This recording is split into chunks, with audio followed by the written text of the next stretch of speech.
Hello दोस्तों, जैसा कि आज मैं आप लोगों के सामने ऑप्टिक्स एक चैप्टर के ऊपर खूब सारे हम आईआईटी जी लेवल एडवांस के लिए हम क्वेश्चंस प्रैक्टिस करेंगे और बहुत ही जोरों ठोक के साथ करेंगे। तो जैसा कि आप लोग देख पा रहे हैं क्वेश्चन नंबर इसका फर्स्ट स्क्रीन के ऊपर। क्वेश्चन नंबर फर्स्ट को करने का जो तरीका रहेगा हमारा दोस्तों, और ये जो क्वेश्चन है वो 2019 मेंस के अंदर आ रखा है, वो भी फर्स्ट शिफ्ट के अंदर। कौन से शिफ्ट के अंदर आ रखा है दोस्तों? फर्स्ट शिफ्ट के अंदर आ रखा है। यदि मुझे इस क्वेश्चन को करना है तो मैं how can solve fully deeply, तो हम इसको कैसे सॉल्व करेंगे डियर स्टूडेंट्स? फर्स्ट क्वेश्चन कह रहा है यहाँ पे a concave mirror has a radius of curvature 40 centimetre. बात हो रही है कॉन्केव मिरर की दोस्तों। किसकी बात हो रही है? Concave mirror. तो हम पहले क्या करते हैं, एक कॉन्केव मिरर बना लेते हैं ऐसे। ठीक है, क्या बना लिया हमने यहाँ पे? Concave mirror. तो हम पूरा इसको डिटेल से सॉल्व करते हैं। ठीक है, यहाँ पे कॉन्केव मिरर बना लिया यहाँ पे इस प्रकार। और इसने क्या बोला है, इसकी जो रेडियस ऑफ कर्वेचर है दोस्तों वो कितनी है हमारे पास? 40 है। तो ये नेगेटिव में होगी, क्यों? कॉन्केव मिरर की बात हो रही है। ठीक है, यहाँ तक दिक्कत नहीं होनी चाहिए।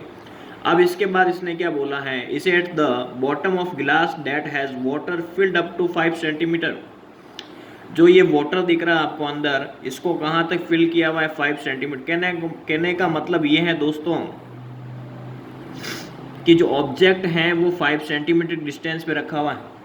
जो ये जो पी पार्टिकल दिख रहा है आपको, वो मान लो कि यहाँ पे 5 सेंटीमीटर की डिस्टेंस पे रखा हुआ ऑब्जेक्ट रखा हुआ है। यहाँ पे कोई भी एक ऑब्जेक्ट है ए और बी, ये रखा हुआ है 5 सेंटीमीटर की डिस्टेंस पे। मान लो कि यू दे रखा हमें कितना है यहाँ पे? -5 सेंटीमीटर। यहाँ तक किसी दोस्त को दिक्कत नहीं होनी चाहिए, बिल्कुल नहीं होनी चाहिए। अब इसके बाद ये क्या कहना चाहता है यहाँ पे, if a small particle is floating on the surface of water it's in image. हमें क्या निकालनी है दोस्तों? इमेज निकालनी है। क्या निकालनी है? इमेज। ठीक है, from directly above the glass is at distance d from the surface of water the value of d is close to. हम बात देखो यहाँ पे रिफ्रैक्टिव इंडेक्स दे रखा है। क्या दे रखा है यहाँ पे दोस्तों? Refractive index. तो रिफ्रैक्टिव इंडेक्स मान लो कि हमें 1.33 दे रखा है, तो हम इसके अंदर म्यू को मान लेते हैं 1.33 मतलब 4/लगभग 3। ये हमारा रिफ्रैक्टिव इंडेक्स रहेगा यहाँ पे। यहाँ तक मेरे किसी घनिष्ठ मित्र को दिक्कत नहीं होनी चाहिए। अब दोस्तों इसके बाद हम क्या फॉर्मूला लगाएंगे इसके अंदर, देखें। इसके बाद हम क्या बात करें इसके अंदर? अब इसके बाद दोस्तों हम क्या करेंगे यहाँ पे, जैसे रेडियस ऑफ कर्वेचर कितना है? -40 है, तो फोकल लेंथ कितनी आ जाएगी? -20, इसका आधा। ठीक है, अब इसके बाद हम फॉर्मूला लगाएंगे 1/f is equal to 1/u plus 1/b। बचीड़ करवाते हुए, कैसे? बचीड़। जैसे मान लो कि यहाँ पे u कितना है दोस्तों हमारे पास, बिल्कुल, और f कितना है? -20, और दोस्तों u कितना है? -5 प्लस 1/v।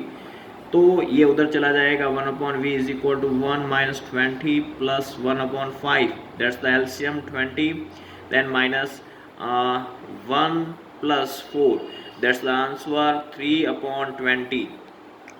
पूरा कैलकुलेशन डिटेल से नहीं बताऊंगा, ये खुद से समझना डियर स्टूडेंट्स। 1/v, तो v कितना आ गया मित्रों? 20/3। कुल मिला के जो इमेज की जो डिस्टेंस है दोस्तों वो आ गई हमारे पास 20/3। लेकिन क्वेश्चन में दे रखा है 5 सेंटीमीटर, जो हमें इसके साथ ऐड करना होगा। क्या करना होगा? ऐड। गलत बात नहीं।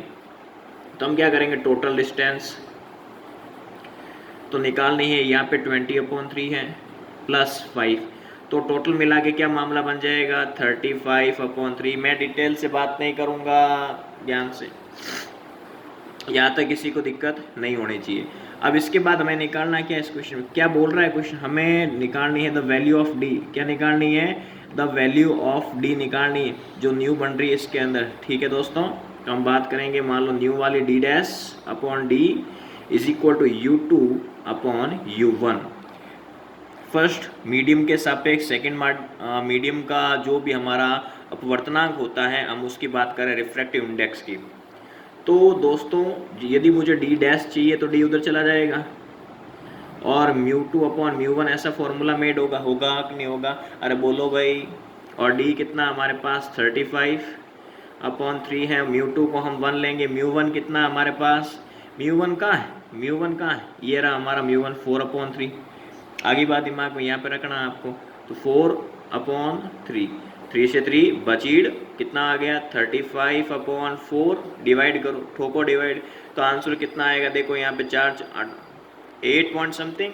तो हमारा कौन सा आंसर सही होगा, बिल्कुल हमारा इसके जो ऑप्शन सही होगा वो दोस्तों होगा सी से चाइना। आगे बात दिमाग में, यहाँ तक किसी को दिक्कत नहीं होनी चाहिए बिल्कुल।